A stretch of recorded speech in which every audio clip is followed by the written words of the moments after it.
Great. Now we have created this custom form using custom fields. Now it is time to add this to the website. You can also add this to landing pages. All you need to do is click on integrate over here. I'm going to choose inline because this is on a static page. It's not a pop-up, and I don't want it on either side of a blog post or article post. So all I'm going to click is copy embed code, and you'll see how simple this is. Come on over to the website where our short code is. We're just going to paste it in there. I'll hit save. Let's preview this page. This is looking pretty good. Our name is there, organization, phone number, email, date submitted. The calendar is working great.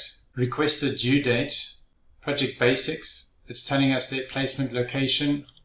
Let us know where you want it. Item description, how many you want, sizes required. And when we present this to the customer, they'll be able to tell us if we need to change or edit any of this, and we can go straight into our custom fields and we can edit it there, and it will show up in our form. Will you provide the garments? Yes, no. All right. I've attached or uploaded the required artwork. Yes, and then we can add in our artwork over here. And lastly, we have our comments and special instructions, and we're also asking the question there if the customer needs any help with their artwork.